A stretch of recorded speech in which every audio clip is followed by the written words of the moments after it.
Salam sejahtera saudara yang kekasih di dalam nama Tuhan Yesus Kristus. Kalau kita sudah membicarakan pada kitab Injil Lukas pasal 21, kita sudah membicarakan bagaimana dari ayat 7 sampai ayat 19 menunjukkan satu situasi yang sangat pelik dari situasi zaman akhir menuju ke akhir zaman. Maka kita sudah membicarakan tentang bencana alam, tetapi kita juga akan membicarakan tentang peperangan. Dikatakan, dan apabila kamu mendengar tentang peperangan, pemberontakan, janganlah kamu terkejut. Sebab semuanya itu harus terjadi dahulu, tetapi itu tidak berarti kesudahannya akan datang. Bangsa akan bangkit melawan bangsa dan kerajaan melawan kerajaan. Nah, sekarang saya akan membawa saudara memikirkan tentang perang. Saudaraku yang kekasih, dulu orang berasumsi perang hanyalah model gaya hidup orang tidak beradab, sehingga orang saling membunuh dan saling meniadakan. Tetapi entah apa ukuran orang tidak beradab, entah apa ukuran orang barbar, tapi yang pasti, kalau itu ukurannya adalah ilmu pengetahuan, dan sekarang dianggap ilmu pengetahuan maju dan canggih, ternyata di tengah-tengah gejolak, di tengah-tengah situasi, di tengah-tengah kondisi di mana ilmu pengetahuan sangat tinggi, yang membuat manusia bisa sampai ke bulan, ternyata perang tetap saja ada. Sehingga prinsip pertama yang perlu kita tahu adalah perang tetap ada sekalipun ilmu pengetahuan sudah tinggi.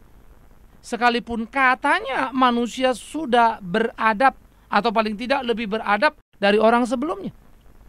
Tetapi kenyataan menceritakan kepada kita peradaban apa yang kita miliki, peradaban apa yang kita punyai. Bahkan boleh dikatakan perang sekarang lebih tidak beradab lagi. Karena perang sekarang susah untuk memilih musuh dibandingkan perang zaman dulu. Perang zaman dulu musuh ketemu musuh sangat jelas karena mereka berkuda dan bertarung satu lawan satu. Tentu saja yang mati adalah yang pergi ke medan tempur. Tetapi sekarang perang sudah mengakibatkan kengerian yang luar biasa karena teknologi yang maju itu. Satu rudal dilepaskan, ratusan orang akan menjadi korban tanpa peduli dia tentara atau bukan, militer atau bukan. Korban itu bisa termasuk anak-anak di dalamnya. Perang sekarang justru perang yang lebih barbar lagi, lebih tidak beradab lagi, karena ia tidak lagi mampu memilah mana sipil, mana militer, mana tentara, mana bukan, mana orang dewasa dan mana anak kecil. Semua merata menjadi korban dari kekejaman apa yang disebut rudal. Itu satu rudal. Kalau 2 rudal, 100 rudal, 1000 rudal. Belum lagi kalau rudal itu kemudian hulunya adalah nuklir misalnya. Maka bom nuklir itu akan mengakibatkan kengerian yang lebih parah lagi, yang bisa menciptakan bukan saja efek jangka pendek tetapi efek jangka panjang, seperti apa yang dialami akibat bom atom di Hiroshima maupun di Nagasaki ketika Perang Dunia sebelumnya. Efeknya itu berlanjut bertahun-tahun. Untuk pemulihannya begitu panjang dan begitu sulitnya. Artinya apa saudaraku? Perang bertambah gila, perang bertambah barbar, padahal katanya manusia makin beradab. Maka perang tidak ada urusannya dengan peradaban. Peradaban manusia yang disebut makin modern karena sains tidak menjanjikan perang akan usai dan tidak akan pernah ada. Sehingga perang itu terjadi terus-menerus mewarnai kehidupan anak manusia. Tragisnya lagi kalau kita pikirkan, alasan untuk berperang seringkali tidak jelas, sehingga tidak tahu lagi siapa memulai dan siapa yang membalas. Tetapi mengakibatkan kedua-duanya terlibat dalam perang berkepanjangan, berkelanjutan. Dan kedua-duanya tidak ada yang bisa disebut korban kecuali mencari korban. Maka kedua-dua yang berperang hanya akan ditentukan benar salah berdasarkan menang atau kalah. Tragedi kan? Maka siapa yang menang, ya jadi benarlah dia. Karena musuhnya kalah, hancur lebur, tidak karu-karuan. Ini menjadi kengerian standar nilai pula di dalam hidup manusia. Sehingga perang menjadi bengis, perang menjadi kejam, perang menjadi tidak terbilang. Nah, oleh karena itu sains yang maju, ilmu pengetahuan yang tinggi, yang ternyata membuat manusia makin tidak makin beradab, menunjukkan kepada kita betapa seramnya perang itu. Perang yang akhirnya tidak bisa lagi menunjukkan mana yang benar mana salah, karena dua-dua terlibat di dalamnya, sehingga ukuran benar salah pun menjadi relatif, hanya menang atau kalah. Yang ketiga yang lebih mengerikan lagi saudara yang kekasih, perang itu ternyata membuat yang berperang membuta, sehingga dipenuhi dengan dendam kesumat yang sangat menakutkan. Bangsa melawan bangsa, kerajaan melawan kerajaan. Ternyata perang itu pun bisa berkembang menjadi perang etnis dari satu bangsa, perang saudara. Perang saudara itu pun bisa lagi terlibat dalam perang yang lebih kecil. Perang antar subsuku dari saudara yang sudah lebih dekat, bukan saja satu bangsa, satu suku, subsukunya saja yang ribut. Lalu perang itu bisa lebih kecil lagi, menjadi kantakan antar kelurahan atau antar RW. Bahkan di universitas terjadi baku pukul antar fakultas. Di mana tempat zona damai? Di mana perang tidak ada? Menjadi terlalu sulit untuk membayangkannya. Semua orang terlibat dalam perang, baik langsung maupun tidak langsung. Semua orang terlibat pada kebencian akan perang dan akibat perang, maupun langsung tidak langsung. Rasa kemanusiaan tentu mengusik kita sebagai bangsa untuk mengutuki mereka yang berperang yang menjadi korban. Tentu semua orang banyak akan marah pada Amerika karena dianggap menganeksasi Irak atau mensupport Israel untuk menghantam yang lainnya. Maka politik menjadi gelap mata. Pembenaran hanya ada pada pembenaran diri saja. Tapi yang pasti korban jatuh siapa yang akan bertanggung jawab atasnya. Lalu akan dikatakan ini perang, kan begitu. Maka korban datang silih berganti. Maka suasana perang itu juga singgah di Indonesia. Kita ikut terlibat pada amarah dan kebencian atas ketidakadilan, apapun analisa kita. Tetapi yang pasti satu adalah jarak kita jauh. Hubungan darah tak ada. Tetapi bagaimanapun rasa kemanusiaan membuat kita berteriak atas ketidakadilan. Jadi saudara yang kekasih, perang melebar secara luar biasa.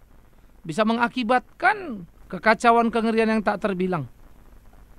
Perang menjadi arena di mana segala usaha sah-sah saja demi dan atas nama kemenangan yang ingin digapai.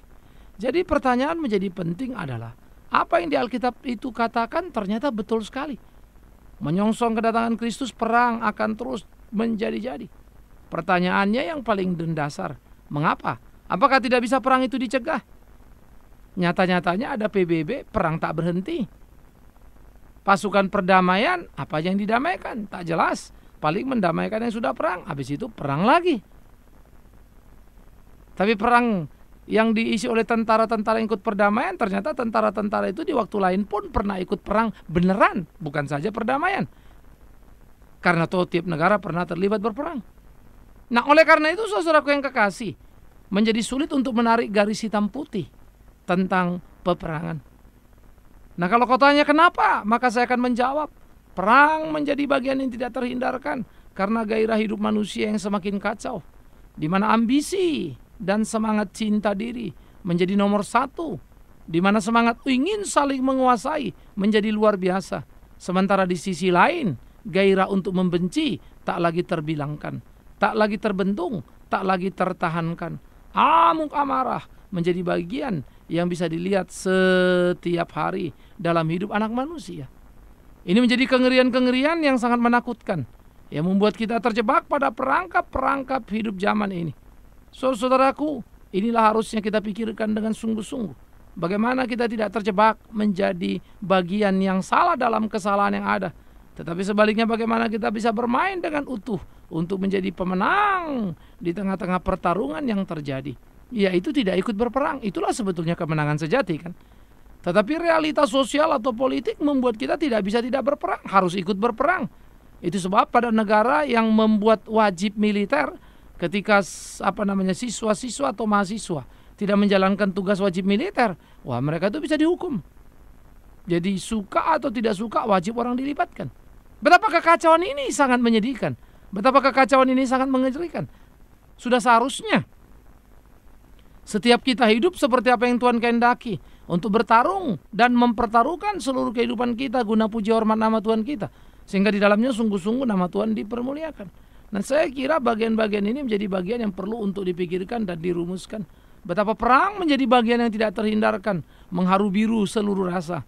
Korban-korban yang jatuh sudah tak terbilang, tetapi tidak ada perubahan dalam semangat perang. Pembenaran diri datang silih berganti, sehingga manusia merasa sah-sah saja.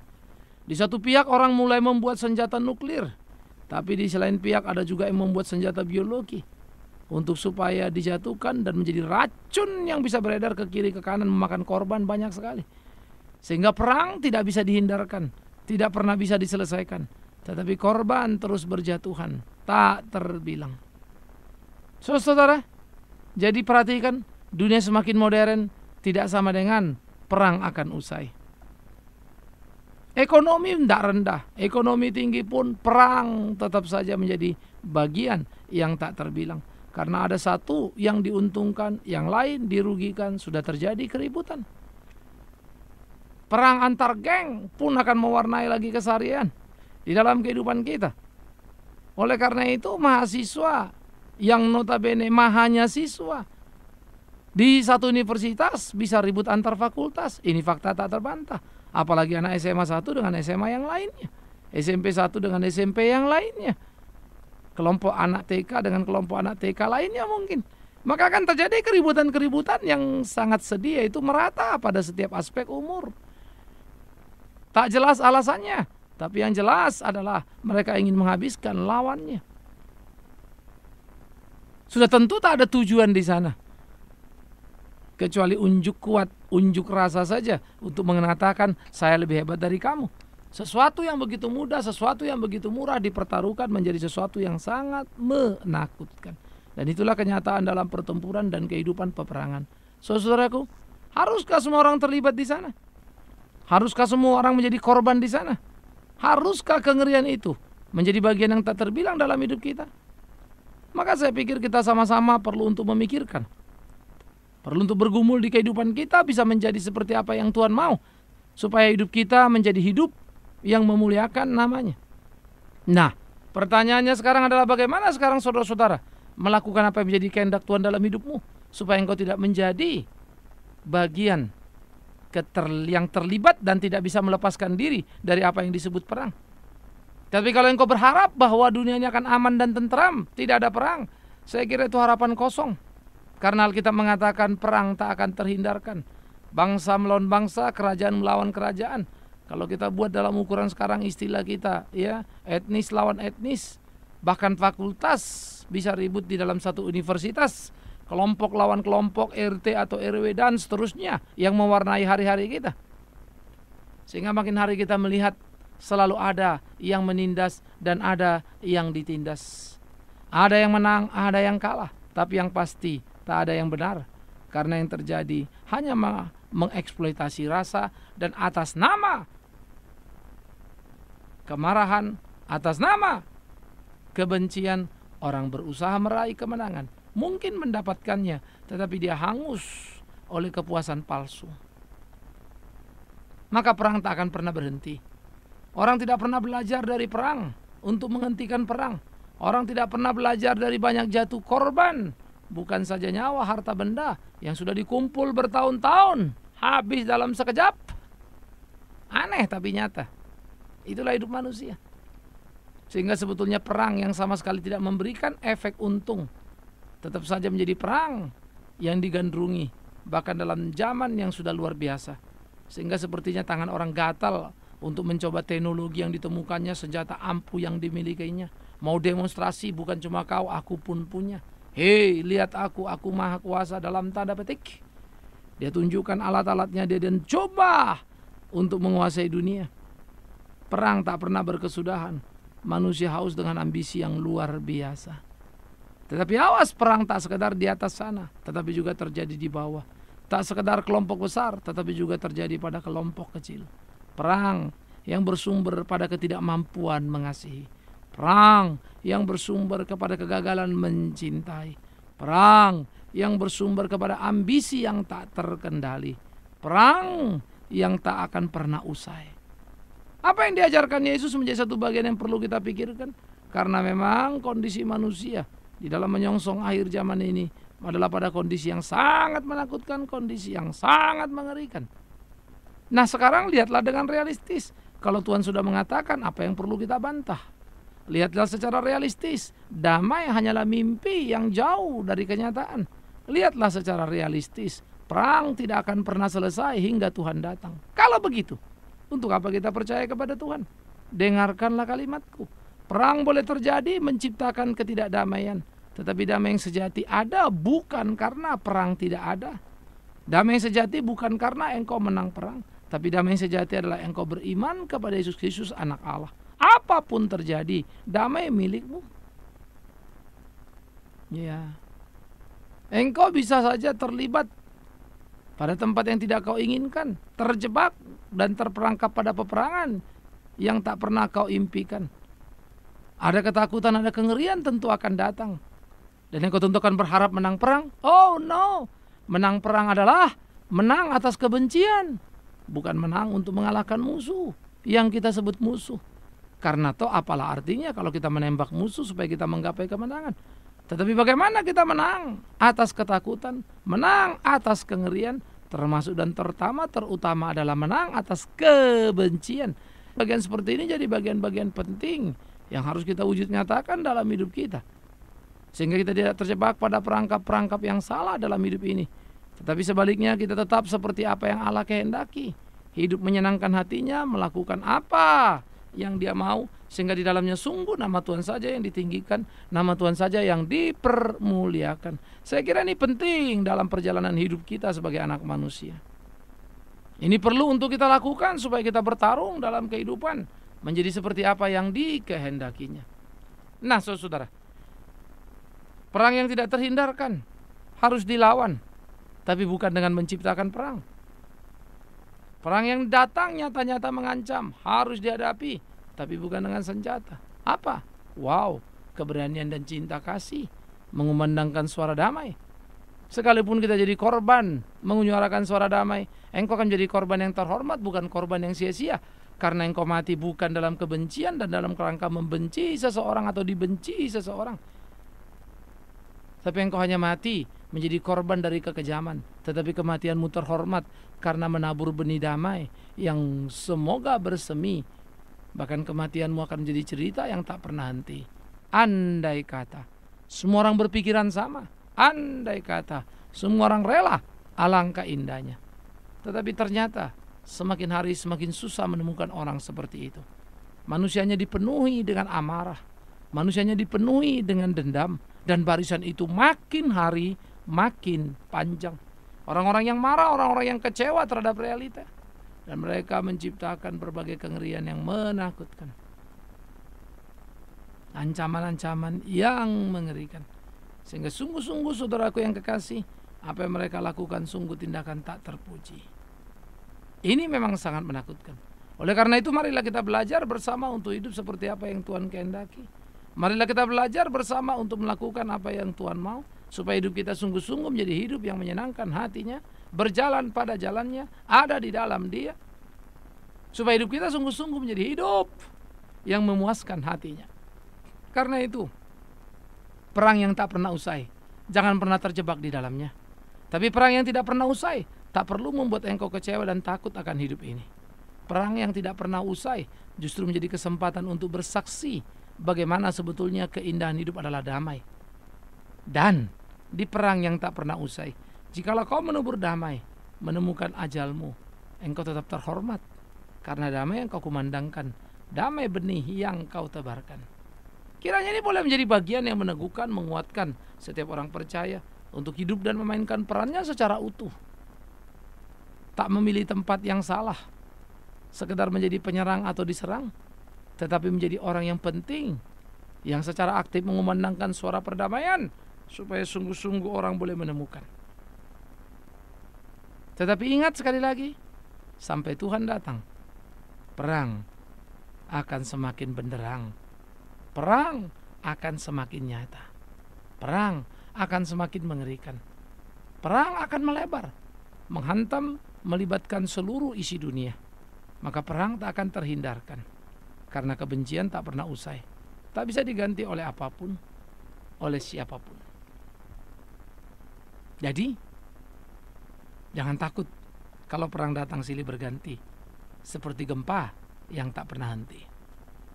Jadi jangan bingung kenapa harus ada perang. Bukankah manusia beradab harusnya tenang? Jadi Jangan engkau kehilangan akal sehat hanya karena perang terjadi, memakan korban orang-orang yang dekat dengan dirimu. Tetapi jadilah sungguh seperti apa yang Tuhan kehendaki. Tetapi belajarlah mengerti apa yang menjadi kehendak Tuhan. Tetapi disitulah kita boleh melakukan apa yang Dia rindukan, supaya seluruh hidup kita boleh sama-sama memahami kehendaknya, memuliakan namanya, supaya di dalamnya sungguh nama Tuhan dipermuliakan, supaya di dalamnya sungguh nama Tuhan ditinggikan, supaya di dalamnya sungguh nama Tuhan diagungkan dari kekal kepada kekal. Dan itu boleh menjadi kegairahan bagi kita semua, dan itu boleh menjadi satu kenikmatan yang luar biasa, sehingga kita betul bertumbuh untuk kemuliaan namanya. Dan hanya kita bisa berkata, Tuhan, betul, dunia akan semakin tua, manusia semakin jahat, perang tak terhindarkan, tapi kiranya aku tak terlibat di dalamnya menjadi api kebencian. Tapi biarlah aku ada di sana, di peperangan, justru menabur benih damai. Semoga aku bisa menyiramnya dengan kasih-Mu yang abadi, sehingga banyak orang terselamatkan dari kebencian, perang yang tak pernah usai. Semoga Anda dan saya boleh mengambil tepat posisi, boleh mengambil tepat sikap, boleh mengambil tepat panggilan kita sebagai anak Tuhan. Amin. Mari kita berdoa. Kami bersyukur, kami berterima kasih kepadamu ya Tuhan, karena kami boleh belajar mengerti akan realita hidup di mana perang akan datang silih berganti sebagai warna menyongsong kedatanganmu yang kedua kali. Tuhan, kuatkan kami supaya tetap berjalan pada jalanmu, tak terlibat pada amuk amarah yang salah, tetapi sungguh hidup sesuai dengan kehendak-Mu. Di dalamnya Tuhan dipermuliakan. Terima kasih ya Tuhan, dahului kami dalam bertindak di segenap hidup kami, hanya untuk puji hormat bagi nama-Mu. Dalam nama Tuhan Yesus Kristus kami berdoa, kami bersyukur pada Bapa di surga. Amin.